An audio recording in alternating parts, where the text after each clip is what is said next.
You are listening to House of Football, brought to you by Sports Joe. Hello, I'm Eric Lalor. Welcome to episode 34 of House of Football with Sports Joe. It is the post-FAI Cup final podcast and a little bit of Premier League. I'm delighted to have in studio two League of Ireland stalwarts in Alan Cawley and a very jubilant and happy Keith Treacy from the Pats side of things. I suppose we just talk about the day itself. Congratulations to Pats. I think they deserved their win in the end. A record-breaking attendance, 43,881. And incidentally, it was the 9th best attended cup final across Europe, like beating finals in Belgium, the Netherlands, Portugal, Denmark. It's incredible, that, isn't it? Like, when you think about it, where the League of Ireland and where it's come. I watched a little video of, I think it was Drogheda and Sligo on the FAI Cup final, the Aviva there a couple of years ago, and it was sparsely populated. Yeah. And just to see how much has advanced in that and those few years, your thoughts on the day itself, Al? Yeah, I like that, Eric. It was absolutely amazing occasion. They all are, to be fair. The FAI Cup final, as I've mentioned many times, it's my favourite day. I love it. It's kind of, we've held on to that glamour still of the FAI Cup where other countries might have lost it. But it's our showpiece day, and the fact that we got a record attendance, I think, makes it probably the most special one out of them all. It really was incredible to see the amount of people, the hype beforehand. I remember back to the 2014 final, and there was only 17,000 at the game. So when you put it in that context, it's really incredible in the space of 9 years. And I think, to be fair, off the back of the season and since COVID, attendances are up everywhere across the board. So it just highlights the real appetite that there is for live football, for domestic football, for the potential that's there to grow the game and to kick on now, hopefully. And I suppose it puts us in a far better place in terms of an argument that when we are lobbying for investment and going to the likes of government officials to say, look, we can back it up with the numbers that are crying out for this stuff. So in terms of the facilities and the infrastructure, you need to help us out here. Like, there's a real demand for this. This can go somewhere. It really can. The sky's the limit, and there's proof in the pudding in terms of what we've seen on Sunday. And I think that's the only thing that's missing, Eric, is that the facilities are still so poor in a lot of the grounds, and because it's been neglected for so long, that's always something that's been holding us back. And when you take the two clubs that were involved on Sunday, their average attendance, I think, this season has been about 4,000. But you'll know as well as anyone, Dalymount, if it had the facilities to cater for it, there'd be 7,000 and 8,000 at every match. There's a major demand, and I think, to be fair to Pats as well, there's a huge demand, and they've had a major upsurge as well, that if they could cater for 5,000 or 6,000, you'd see it every week also. So I think the proof is now in the pudding. So in terms of, I suppose, building off Sunday and that occasion and where we can go, we have real serious numbers to back it up now, and hopefully that can be something that becomes the norm and kick on, rather than thinking, oh, that was a great day and we'll just go back to the old ways now. You really want to press on and move the thing forward now, because, as I say, there's major potential. Keith, you're obviously, as a Pats man, you had an unbelievable day, but your impressions of the whole day as a whole, the occasion, the scenes, the atmosphere?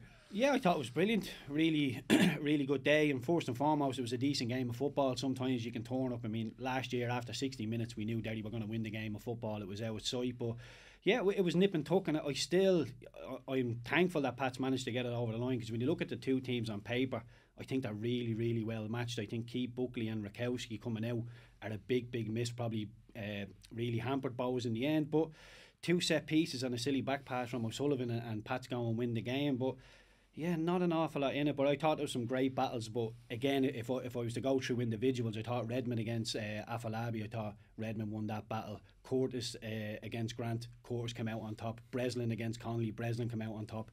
In the middle, there was maybe a little bit of nip and tuck, but I thought when Flores went into the middle for Bohs started to play a little bit of football, hit the post, and you were probably the better team without ever really walking Dean Lynasty with a better team. So yeah, I was happy that Pats managed to get it over the line, and brilliant with the amount of young lads that are in that team that could be together for the next 4 or 5 years. I know that's not really the done thing in the League of Ireland, but if you could manage to keep that core group of players together, it looks brilliant for Pats. And I have lads in the 17s who are 15 and 16, and they're looking at Mason coming on. Do you see the pathway? That's brilliant. Like, and this isn't a nothing game. It wasn't. The game is in the melting pot. Yeah, there's still a good 25 minutes to go. Well, imagine being Mason. Imagine just turning 16 and John Daly turns around and goes, "I want you on the pitch," and it just makes you feel huge. And Mason didn't do too much in the game, but it's just he knows now exactly what John Daly thinks of him and what the Pats fans think of him. And it's brilliant. Even Joe Redmond's only 23, and we talk about him like he's 32, been there. Yeah, and he's excellent. And yeah, I think Pats could be players next season. I don't think they're going to win it. I think Shamrock Rovers, you want to buy 7 points at a bit of a canter towards the end. So I still think there's a bit of a gap between Shamrock Rovers and the rest, but I think it's getting tighter. Yeah, it really is. In terms of the atmosphere, it was amazing. Obviously, it was in the South Stand with the Bohs fans, and again, first 5-10 minutes couldn't see the match because of all the pyro. Now I know there's been this clampdown on pyro, but I love the pyro, I have to say. Absolutely. And I think once it's managed, like there was like an army of fire officers on the pitch at both ends, so they were picking up the pyro that was being sent down, and they're trying to eliminate it. And both sets of clubs have big supporters group. I know the Bohs have the notorious Boo Boys, and for weeks leading up to the cup final, they were taking donations from Bohs fans to make this big, massive Tifu. And a lot of time and work went into it. Pats had something similar planned as well. And then an hour before kick-off, they're told by the FAI you're not allowed to put them up. After this had been agreed that they would be allowed to put it up. And I just thought that was, like, we are trying to create a buzz, and there was a massive buzz around the game, and it was a brilliant celebration of League of Ireland football on Sunday. The colour, the noise, the atmosphere, everything. But I just think we're cutting our nose off to spite our face sometimes. Like, why not let them do the display? It's another layer of, and what a spectacle it would have made for people watching it on TV going, wow, this is a proper match. Look at the size of that stadium. Look at the display there, like, real. I agree, Eric, I was obviously away last week in the San Siro, and when you talk about displays, it's off the charts in terms of that was incredible. I saw that what they do, and yet I go to these games around Europe, and the flares is the norm. And I looked at the game on Sunday then, and we were down the Pats end. And sorry, before I get to the flares side of things, the story that we had heard, there was a lot of flags in the seats before anybody came into the ground. So I was looking at that thinking, there's the display. When the flags come out, or when the people come in, on each seat there's a little flag, they'll all wave, and it looks deadly then when it's full capacity. So about an hour and a half then before we were due to go on air as well, I started seeing the stewards going around picking it all up. And we were kind of thinking, what's going on here? And obviously we knew there must have been a problem. What I had heard and what we were told was it was the fire officer come in and said they're flammable, those flags. Right. And that was the reason why we couldn't obviously it was a safety, or it was a health and safety issue. That's as little as I know, that's as little as we were told. I don't know the reason as to why the big Tifu display thing was stopped. Because again, to me, that is absolutely amazing. And it would have been incredible in the ground prior to kick off, 5 minutes to do the display, and on we go with the game. And the flares thing to me as well, we have this issue across the country in places. I don't know what the big problem is. I know obviously it's a safety thing, but I don't know, is it because people throw them onto the pitch then, and they're so close to the pitch that they get on the pitch, because the pitch was fairly marked in the goal mouths as well. Yeah, I don't know. You'd have to speak to the FAI, and then it leads to fines for clubs as well. And as you say, I don't know, are we cutting our nose off to spite our face in a lot of cases, because you want to create that kind of noise and atmosphere, and it does add to it. The pyro stuff is amazing when you see the flares going off. But in terms of the safety elements, you'd have to speak to a safety officer about that, or the FAI officials. I couldn't answer that one. Yeah, but again, like an hour and a half beforehand, the safety officer was in to check. Surely this should have been done a week beforehand. What are we planning to do? And both teams had spent the money on what the flags or whatever. And had the meetings with them as well to say, this is okay. It wouldn't be like the FAI to be reactive and not proactive. So that's why they got it wrong. You're dead right, Keith. That's a good point, because the optics of it, as I said, what got me straight away, you fellas stewards going in picking up all the flags, and I'm thinking you should be bringing in more flags, not taking them out. You know, and just the optics of it look bad. Even if they were disagreeing with it, do it Saturday night before the game when there's no one there and no one sees it. You know, so that didn't look great. And as you say, it's a thing that's done all over Europe. It's a thing it adds to fan culture around amazing. Europe, and it's just something I think the League of Ireland could do if it's managed properly. Of course, there's safety issues, but even your man saying the flags are flammable. Are there unflammable flags out there? Surely all flags are flammable. do you know what I mean? But the game itself, you know, as I said, Bohs took an early lead to penalty from Apalabi and took it well. I was surprised he was still fit after playing a Friday night for Waterford against Rob. Did you see that? Keith, you were commentator. I got a bit of slack after that. You know what it was? Dave said it first. Dave McIntyre went first, and I just followed him. Do your own thing. Yeah, I know. I was a sheep, and I should have been a sheep. He must be shad. That's what happened to me. He was only good for 10-15 minutes. He was wrecked there.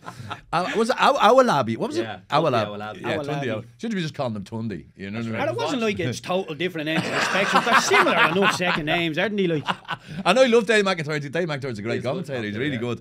Yeah, just that was the I was running joke. surprised Dave was getting that wrong, because Dave's a stickler for detail. Yeah, you know, and does his research. And I know Dave, but I was sitting at home and said, lads, will someone tell them?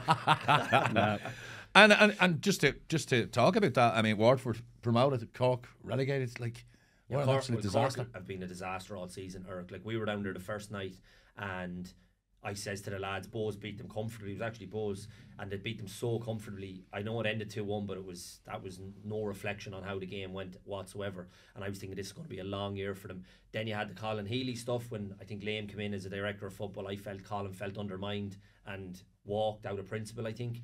And since then, Richie Holland took over them for 4 or 5 games, did well. Then they decided to give the job to Liam, didn't go as well. Down fighting relegation all year, and ultimately, like, when you look at it, it's a first division team.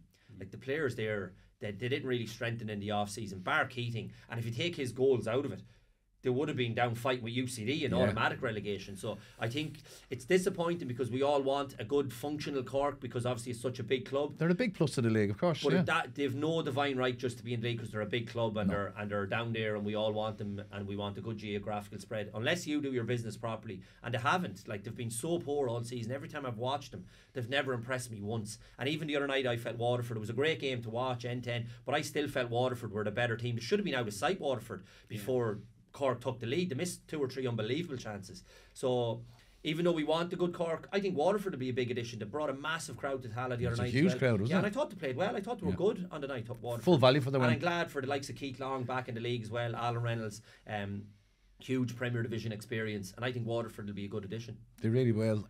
You were obviously on co-coms for the game. Yeah, Are messing everything up. Yeah. No.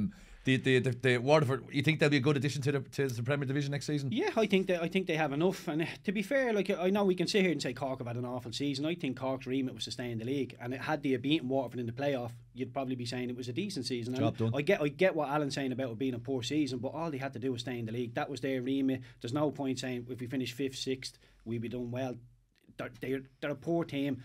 They're a championship team or a League One team at this level. And when Keaton went off at half time, me and Dave looked at each other and said that's pretty much it. And you could see something was wrong with his shoulder. He wasn't even swinging it, and he gave it a good go. He's running around for 10 minutes. He's jumping for headers and he's falling. He'd no balance whatsoever. You could see how much it meant to him. It meant for Cork to keep him on the pitch. But I think Waterford and Rowan Coughlin, it was the battle of the strikers, and once Rory Keaton went off, it weighed heavily to Waterford, and they managed to get it done. And he showed his cuteness there, Coughlin, winning the penalty as well, didn't he? Yeah, absolutely. Yeah. Once he gets across Coleman, like, and there's been mistakes all year, but you can't be lunging into the back of him, even if it's minimal contact. Once you're the wrong side, you're leaving the referee with no option whatsoever. And as you say, Coughlin steps across him, and the penalty as well. Like, I often criticise players for these penalties, but if you're as good as him at doing it, like, he has it mastered, to be fair to him, and so calm. The little jump and skip. Yeah, it's unbelievable. Like, he really, like, and then he looks at the keeper. He doesn't even look at the ball. Like, it's a real skill in itself. And to be fair to him, he stepped up. It wouldn't be I took penalties, and it was always low and hard into the corner, pick your spot, or whatever we were told when we were kids. But this fella doing hop, skips, and jumps, and looking at the goalkeeper, not even looking at the ball. Like, that's that scares me. That does. But in terms of the just want to go back to the cup final a bit. Because we should have spent a bit more time on the cup final, because it was the big match of the weekend.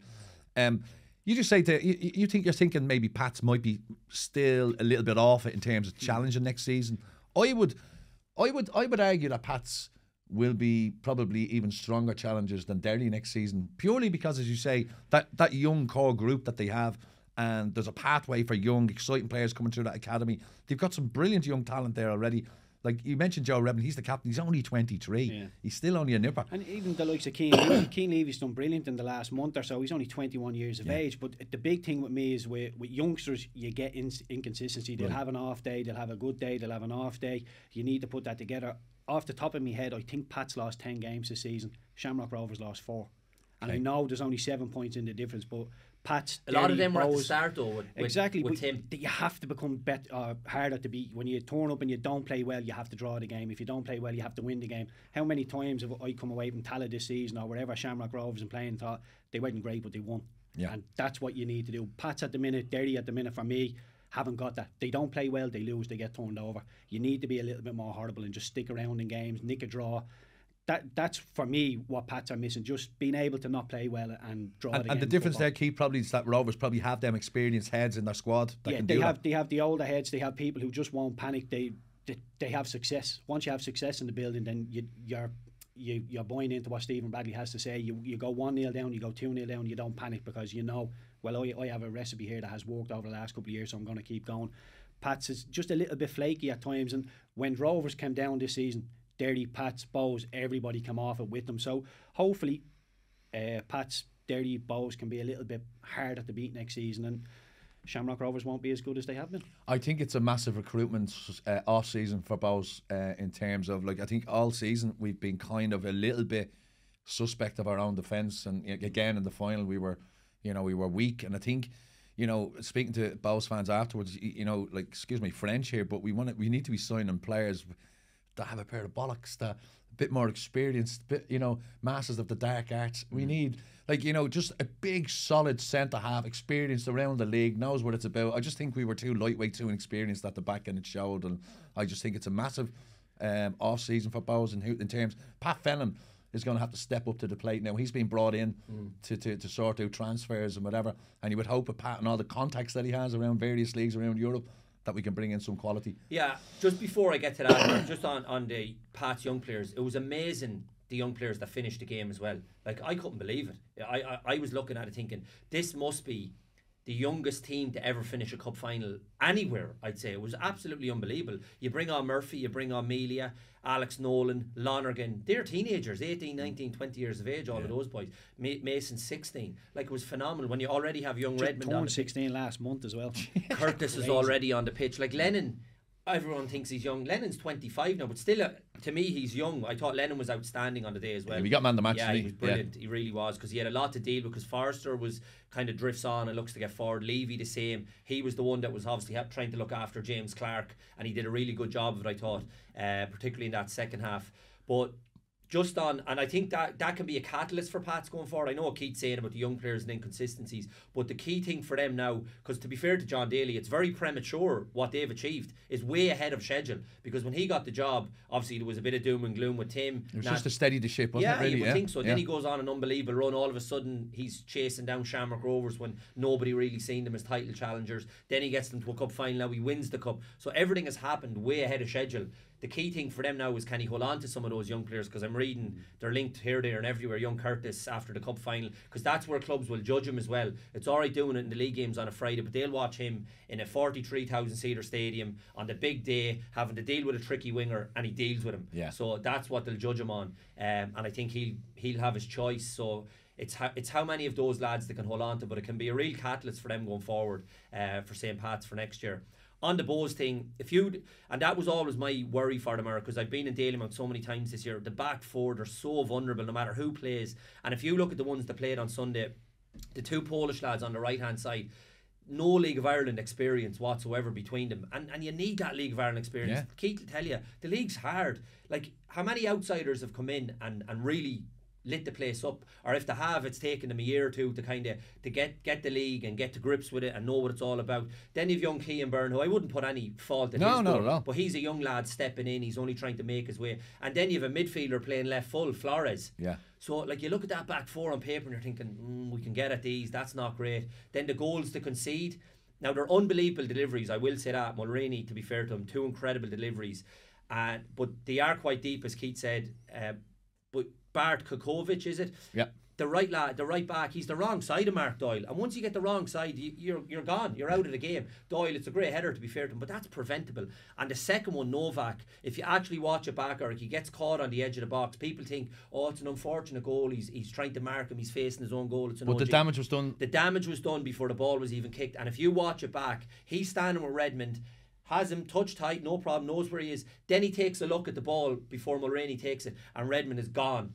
And it's only a split second, but Redmond has the run on him then. And by the time the ball comes in, he's a yard ahead of him, and the panic sets in. Oh, I'm in trouble here, shit, I'm in trouble. He's facing his own goal. He thinks, I just need to get some sort of contact on it, because if I don't, Redmond's going to score. and the contact obviously leads to the OG, but it was the mistake was made on the edge of the box, and it was a mistake. It wasn't an unfortunate OG, it was a mistake, and that's where they got caught out, the 2 goals. Because other than that, I agree with Keith. I thought Bohs played well in the first half.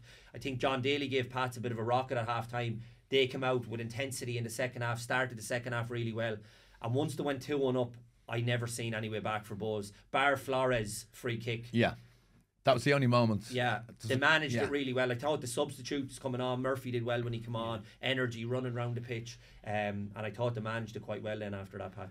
I thought John Daly had I'm sitting up in the God, you know, where the media section is in the Aviva, so you have the whole scan of the pitch, and early on I thought Jamie Lennon will play as the one holding midfielder for Pats, but all of a sudden Chris Forrester came beside him only for the first 20 minutes or so, and I think that was John Daly saying, listen, we want to play out from the back early doors. Chris is one of our better footballers, get him on it, he won't panic.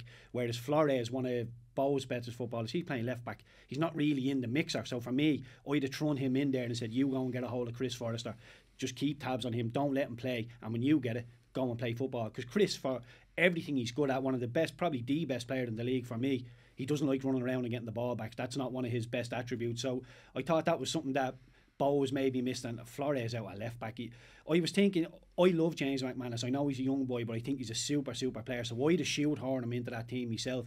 But then when you see Flores coming into the middle of the pitch and Bohs started to and get the difference he made for the game, all of maybe a sudden, the argument Keith was for Flores alongside McManus. Yeah. Like, and then McManus I know he got the yellow, and he probably should have got a second yellow. He was lucky the ref did. And that's why he got taken off. But I would, that you're talking about being ballsy, I would have kept him on. But imagine if he'd been sent off, like, you know. I know, yeah, ifs and buts and all that, but he would have been slaughtered, Divine, if he'd been sent off a couple of minutes later. Because the immediate reaction from everyone in the South Stand was, get him off, get him off. His next foul, he's gone. And fair, like John Daly said, I've seen it straight away. He said to the fourth official that he's taking him off because he should have been sent off. Yeah, to be fair, I thought that when he took him off, I thought that's a little thing of, I thought he could have went there. Oh no, that was the reason, Keith. What I'm saying is, are you brave enough? It's a big call, to be fair. I know you don't want to go down to 10 men, but it's a good player. You're taking him out, and I like, you know. There's an interesting stat though this season. Every game McManus started for Bohs haven't lost. Yeah, I just thought it was, and look, when you're in the heat of the moment, Declan makes that split-second decision because he's afraid of going down to 10. I get that totally, but he's one of your better ones. I don't think Adam McDonald really did. But I think you have to protect him as well. He's so young that if he's playing in his first FAI Cup final, he hasn't had a great day. He's chasing shadows for most of the game, and then all of a sudden he could get sent off. I thought he was good in the first half, Keith, when Bohs were on top. I thought they won that midfield area in the first half. Then whatever Daly said, he definitely, I don't care what anyone says, he definitely gave them a rocket. They were a different team at the start of the second half. They came out with intensity. They got all over Bohs. When they scored the goal, they were well on top at that stage when they scored the goal, deservedly. But I thought in that first half, they were definitely feeding balls to Clark. He was getting it out to Danny Grant. Connolly got a couple, but Grant was getting a lot of joy on that left-hand side in 1v1 situation. Now, not really going at Curtis, not going by him, I mean, but he was getting crosses into the box. There was a couple of pullbacks to Clark, a couple of shots on the edge of the box, and that's where they tightened up in the second half, because if you look at it, Curtis was straight onto Grant as soon as the game started in that second half, and he wasn't giving him the room that he was affording him in that first half. I thought Curtis had a great game. He won the battle in the end. What a prospect. As a winger, I remember how many times I've been jogging back and people have just berated me saying, you get back and you help your full back. I'm looking at Mulroney, and Mulroney wasn't interested, and it must have been a ploy from John Daly to say, listen, you can cheat, Jake, as soon as you win the ball, we're going to give it to you and you'll win us the game.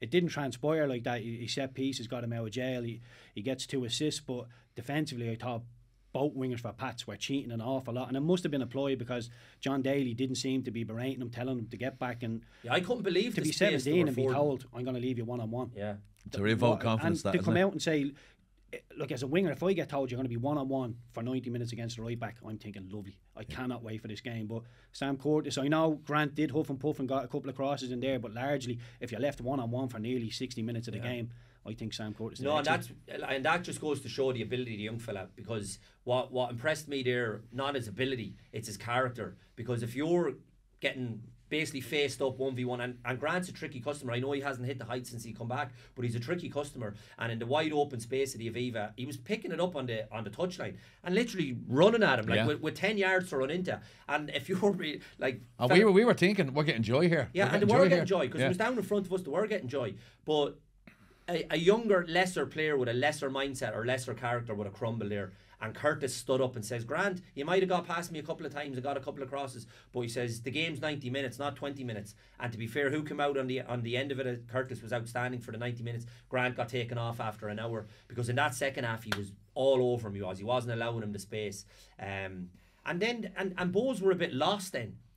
Lost their way. Yeah, because once they had nothing coming from Grant on the left, Connolly got a couple in the right. But then where was the creativity coming from? They didn't create a chance. Well, that's where you lose when you take James McManus off. That's where your creativity's gone. Yeah. You know, he's probably our most creative player. Bring on Ali Coop to try and create something. Didn't really. Nah, it didn't work out for None Ali. of the subs. Paddy Kirk didn't, because the Pat subs, when they came on, every one of them, even Alex Nolan was doing things I'd never seen him do. He was brilliant when he came on. Yeah. Young Murphy, they all had an impact. Yeah, well, the amount of times that Conor Carty got the ball rolled into his feet and he had Keane Bourne, he just had him there and he played from there, rolled him once or twice, brought midfielders into it. Afalabi didn't do that once to Redmond, and I think that was more Jamie Lennon just saying, when the ball's up the other end of the pitch, right, where is Afalabi? And just checking his shoulder, you want to get it into him, I'm going to be in and around him. And I think Pats defensively were a little bit better set up and maybe a little bit more talent on the day that won it, but I don't think there was an awful lot in it. And I think when Declan Devine closed his eyes on Sunday night, he'd have been thinking, if I'd have played Flores in the middle from the start, one or two tighten up on defensive mistakes and defence set pieces. Like, how many times, even the Premier League over in England, we talk about these big games. How many times does it come down to set pieces? Set pieces are a huge part of the game. What surprised me, spoke about it afterwards and really emphasised the whole set piece thing. And he says, we focus heavily on this. He says, this is a strength for us and we hone in on this. He says, I think he said they were the highest point scorers in the league from set pieces. So this is something that I think he mentioned Graham Kelly, one of his coaches, that did some sort of a study on set pieces in the game and where points come from set pieces. So this is something that they actually work on religiously. And again, going back to that, like, obviously it's one thing that you focus heavily on it, and he was getting the message across that this will win us a game, a set piece, because there was a penalty and 2 set pieces was in the game, and then obviously the goal later on. But it's one thing to talk about it, and I know Keith took free kicks, I took free kicks myself. It's one thing to work on it and to look for areas where we're going to be a bit creative on a free kick, but to have a fella to put the ball on the money.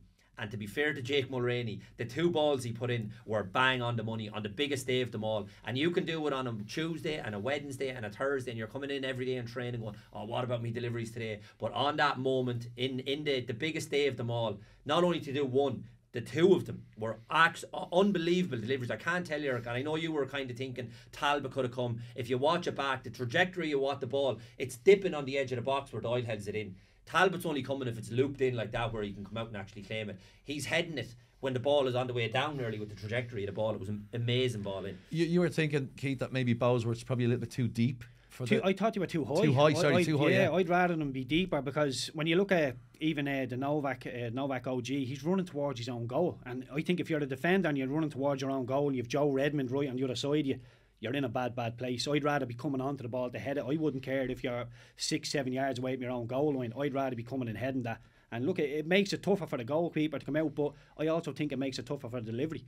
If I'm taking a free kick from a wide area and the defence is nice and high, I've 20 yards to put the ball into when I just whip it in there and go and cause havoc. If they're already in there and it's a really deep line, you're thinking, I'm just going to put it into an area here to see what happens. And I think it makes it harder. And the one on that winning goal, that's exactly what we highlighted. There's a little thing if you watch it back. Look at the space he has to put it in, Eric. Like it's like a dart player throwing at the board and he's aiming for it. It's saying to Mulroney, there's the bullseye, bang, go for it. Whereas as Keith, with the line being that high, the bullseye is that size. Exactly, and put it into that nice area. And for a lad who has such ability, as Keith said, the bullseye was the size of the dartboard. It wasn't that little red tick that you normally see. And like Mark Doyle scored a goal like that at Daly a couple of weeks ago as well. Doyle should get a mention as well, because he's one very unsung hero, underrated. Tim Clancy obviously brought him in, and he was similar at Drogheda, one of these lads that you never really earmark before a match or pick out, but always pops up, does his work defensively as well, good honest player, but gets important goals. Yeah, big time. He scored a great goal in the semi-final, the first goal coming in at the back stick as well, and then at the final then he pops up. And that was another thing as well, Eric. Bohs never held on to the lead for long enough either. Like you could see, as you said, you were in the stand and you're going, oh, here we go, lads. Yeah. You couldn't even have 20 minutes of holding or half an hour. Yeah. Like it was, the jubilation was gone within minutes. Like we had our moment. We loved it. Like, as I said to me after going in, okay, obviously I want us to win, but if we don't win, I hope at least we have that one moment where we're celebrating. And we got that one moment and it was great, but as you said, it was short-lived, and we didn't. And because of really, the way things have been going in recent weeks as well, if things were far better for you in recent weeks, even if that goal goes in, you'd be like, all right, grand, no problem, we'll reset. Yeah. But because the way things have been, your natural reaction was, oh, here we go again. Yeah, and there was that sense, the crowd went, oh, here we go again. And it was almost like a sense of inevitability, and that's what kind of added, I think, to the disappointment. And but full credit to Pats and John Daly. Sorry, to go back to Mark Doyle, we've spoke about him a lot at Pats, and as a winger, as an ex-winger, I sort of have the wingers under the spotlight because I try and look at what they're doing and what they can improve on. But Mark Doyle coming in, there was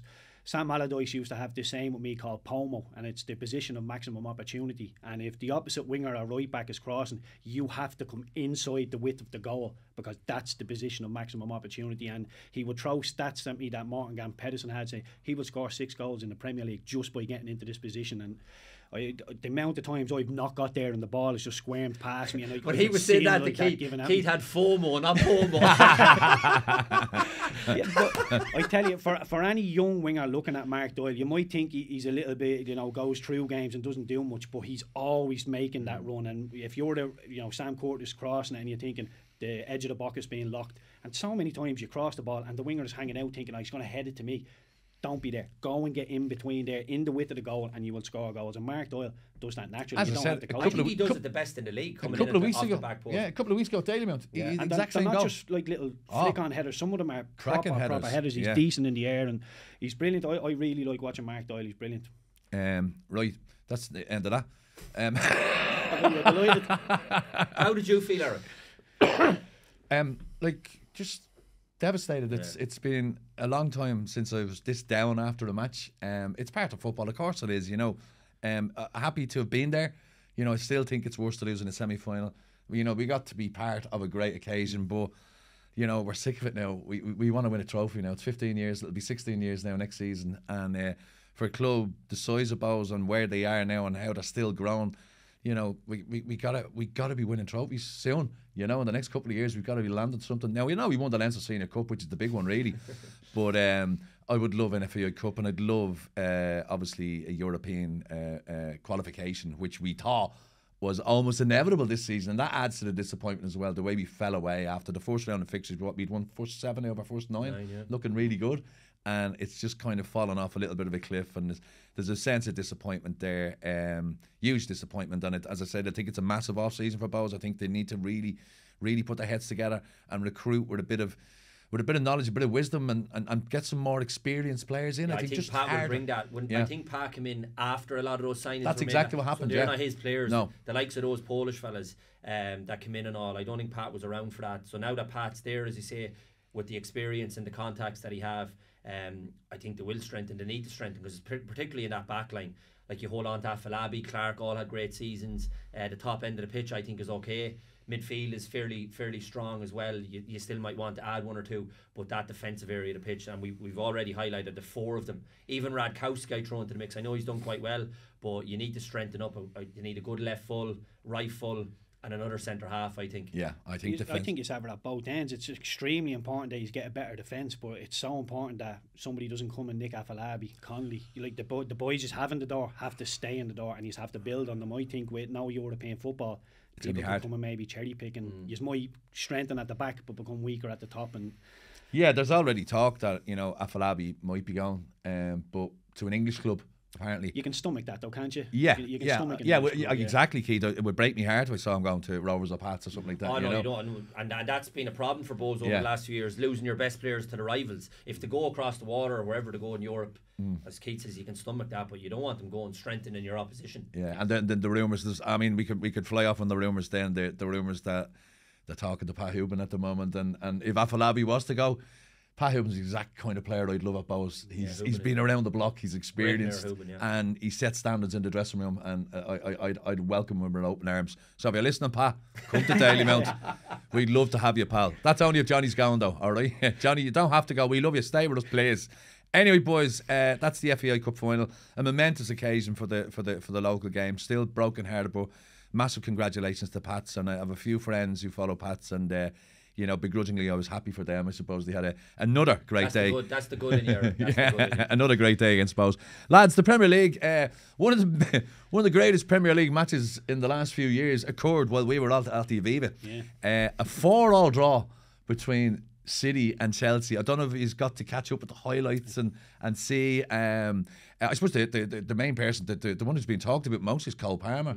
You know, ex-City, gone to Chelsea, wanted to play first team football. Chelsea spent a good bit of money on him, wasn't it? Like, they didn't just get him like a bargain, 10 million. It was like 30, 40 million or whatever. Yeah. But already there's comparisons being made with De Bruyne.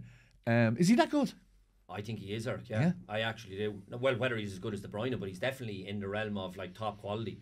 Absolutely. And you don't come through at City unless you're top quality with the players that they have. And he was featuring, and at the start of the season, I think he got the winning goal in the Super Cup final as well. So he was in and around the place.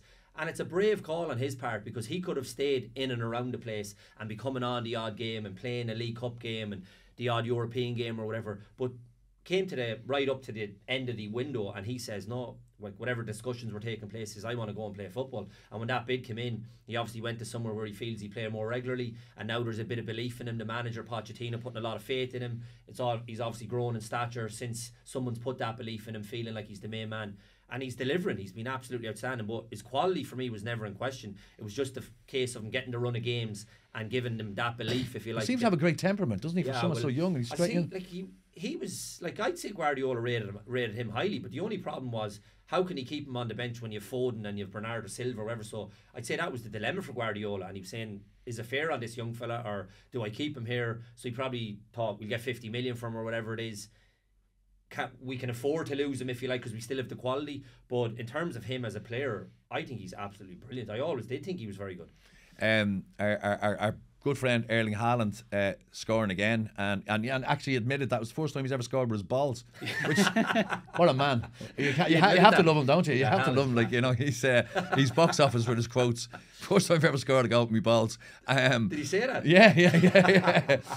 But the penalty incident, I suppose, was a talking point, Keith, in that the Cucurella at first it was Haaland so smart. Had Cucurella in a vice grip, and just let go at the right moment as Cucurella's hanging back onto him and goes down. Is it a penalty, Keith, or is that happening all the time? That happens all the time. It's not a penalty for me. Defenders always do this. As the play is building up, they'll come and give you a little whack, and then as the ball's coming in, you'll give them a whack, and they fall over, and you think, you were so strong there a second ago, but you're so weak now. And they just play the game. And when you that's look the at dark arts, isn't it? Yeah, that's the dark arts. When you look at the Hoyland, when Hoyland pulls back Rodri, and they give a penalty for that, you're giving a penalty for that. You're going to give so many penalties every day. So they're giving that. They gave that. I think the both of them aren't penalties. You can isolate it and say, well, he has pulled them back, but you're pulling back a 6 foot man who's 80 odd kilo, and you're just pulling his jersey. You don't fall over when somebody pulls your jersey. But look, it's one of those. It's got to the point now where managers will say, listen, VAR's there, so if there's any sort of thing, just go down and see what happens, because we don't see really people getting booked anymore. There's nothing to discourage you doing it. But look, I think the anticipation from Haaland, when Haaland for his goal, when he scores with his balls, when it comes across the box, he's already sliding. It's like he thinks this is going to end up in this area at some point, so I'm just going to get myself in there, and it ends up hitting him and he goes got Pomo. in. Pomo, there you go. He stays on the move. The one thing with Haaland is, and it's so simplistic to say, when the ball is in the box or the ball is out wide, he doesn't stand still looking at it. He doesn't think, oh, okay, it's coming in now, I'll move. He's just constantly moving. And he's scanning. You can't mark him. Yeah. He's just constantly in the move. And he says, I sprint in the box, where most players will jog and walk about. I sprint. And it's just look at him. He just stays on the move and the ball is moving. And you can't mark somebody who's moving all the time. And I think he's outstanding. He's an absolute goal machine. And in terms of the best player in the world, I'm leaning towards Jude Bellingham. I think Bellingham has a little bit more about him on how a game will go. Like if Haaland doesn't get any service, he can't do anything. But Jude Bellingham will go and pick the ball up and make things happen. So for me at the minute, Bellingham is probably the best player in the world. And I don't want to say this, but I'm terrified that England are going to win the Euros or the World Cup. We won't get to that yet. You see all the talent they have. Like, it's when you think of him and Harry Kane has gone to Munich, setting the world on fire. And we're even talking about the two news editions, like Rico Lewis and Cole Palmer gone into the England squad. Like, the conveyor of talent is still serious talent. It's just managing it now, and is used to getting the best out of them, because they have some unbelievable players. They really But do. the one thing that gives me a bit of solace is that I think Southgate will keep the handbrake on. He's not just going to put all these attacking players on the pitch and they go and win the game. He will think, right, let's not lose this game and see if we can go and nick it, which could work against them in the end. But for me, the amount of talent they have, they're going to win something sooner or later. Just going back to that though, the City, I thought it was a penalty, Eric. Oh, you did? Yeah, and I know Keith's saying about like that happens 100 times, but he's the wrong side again. Cucurella's dragging out of him and everything, and that might be clever on Haaland's part. I just think, I know what you're saying there, Al, but I just think the way Haaland manipulated his At body. the start, he was holding first. He got him around. Yeah. He used his strength to put him on the wrong side. And then he's panicking, Yeah. Cucurella. And then once you start panicking, as I said, it was like Novak. Once you start panicking, Keane Coleman, once you're the wrong side, you're in trouble. And every manager in the world will tell you, go down. And nowadays, they're even more so. They're going down. And I thought it was. He's a bit rash like that, Cucurella, as well. When I watch him, he's a bit mad.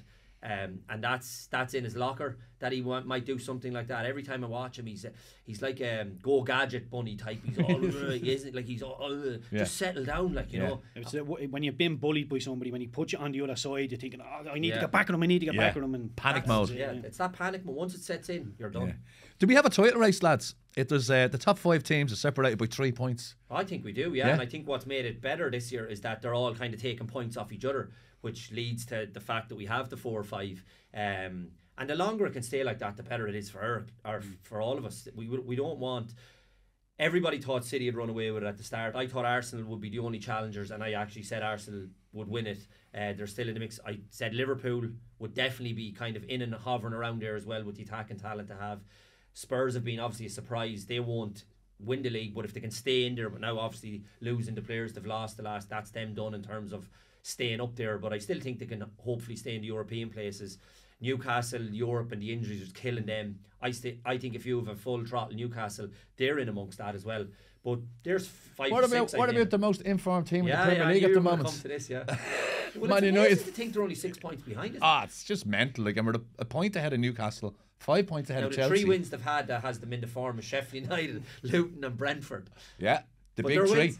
Yeah. Look, a win's a win. A win's a win. Yeah. No, look, an incredibly underwhelming performance again. But I was the one bright light for that watching that game was the performance again of Chidozie.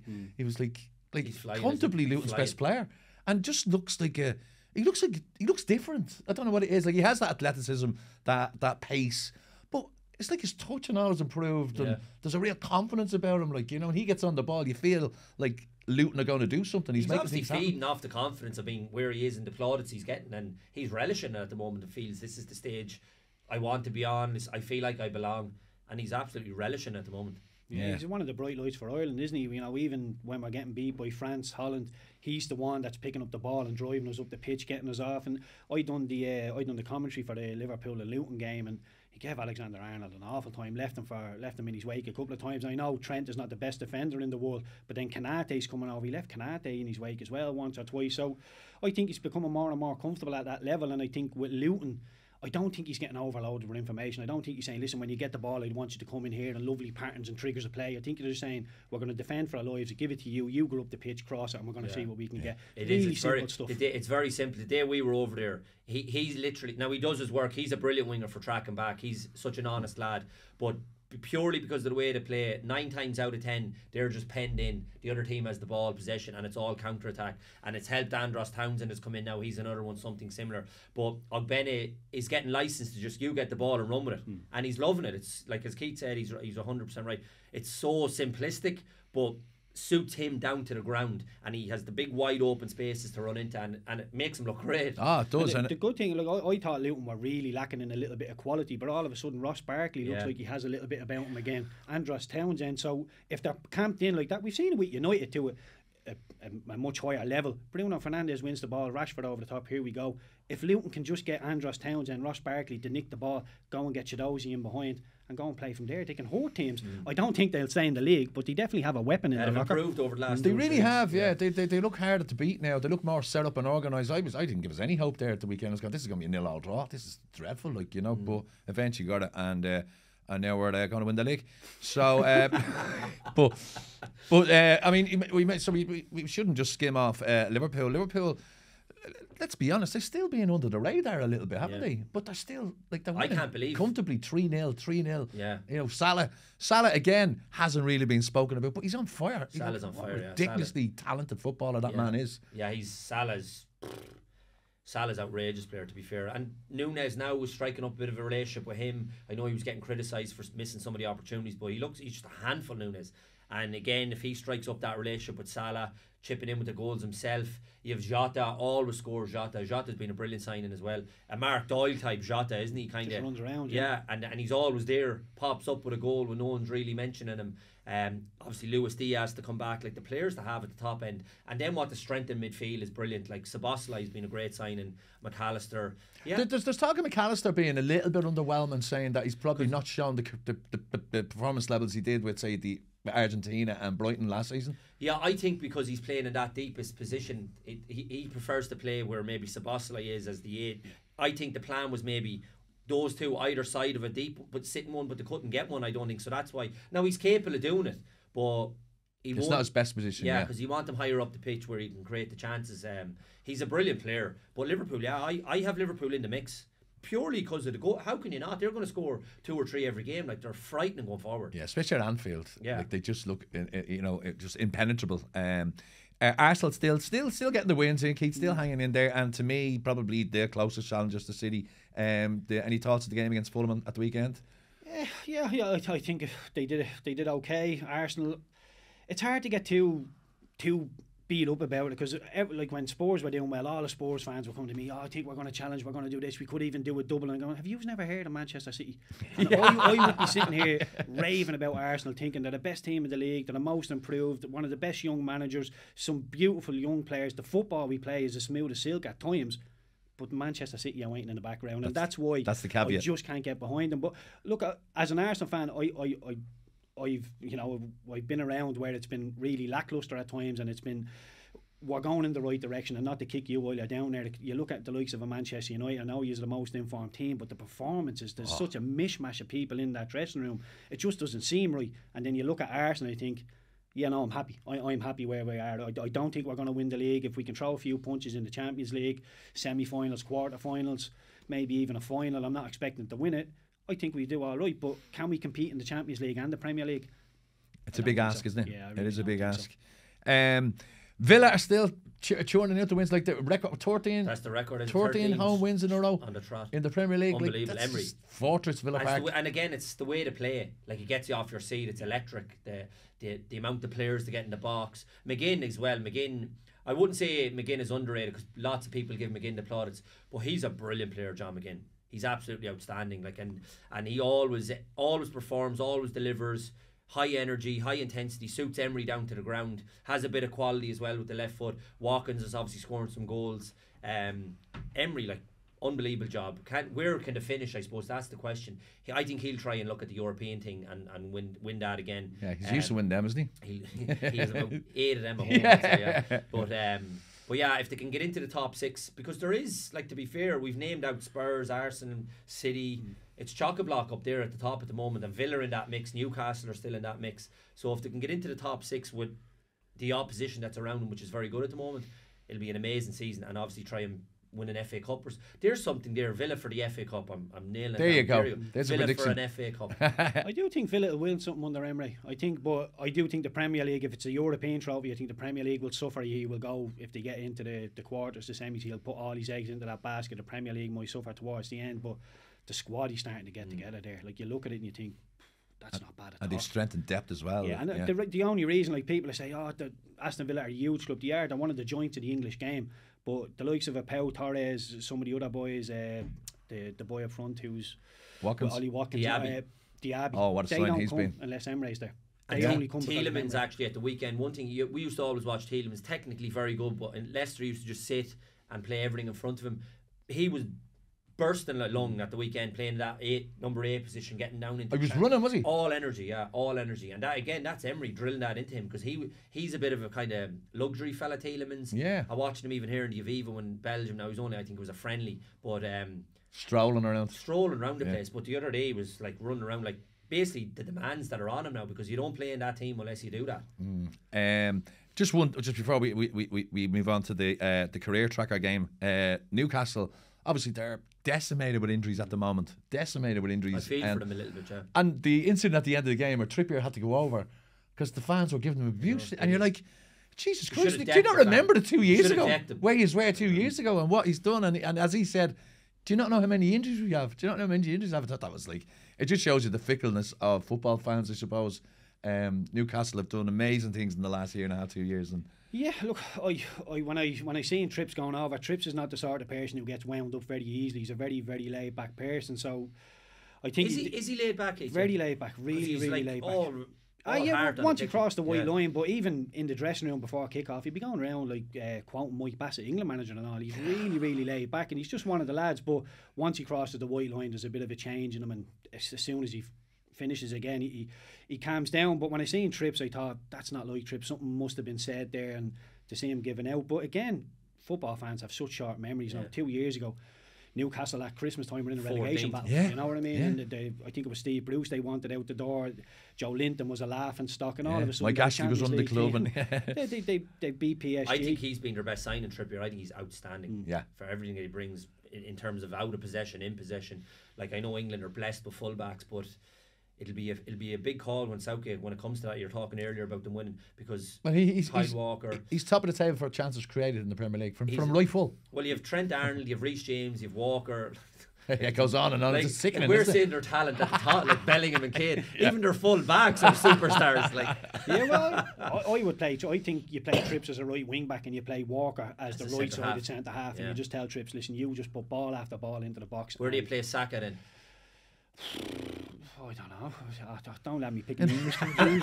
Just an embarrassment of riches. Unreal, yeah. No, I think Trippier is outstanding. Yeah, he really is. Brilliant. What was it, 12 million from Atletico? Brilliant player. A bargain, like, and another one Man United were linked with for, and he's a Man United fan. His whole family are Man United fans, and we were like, come on, make it happen. Didn't happen. Anyway, listen, boys, we're coming towards the end of the podcast, and we're going to play a career tracker game. All right. Yeah, another new game for us. So for Alan, I'm going to name you a few clubs. You tell me the player who plays, right?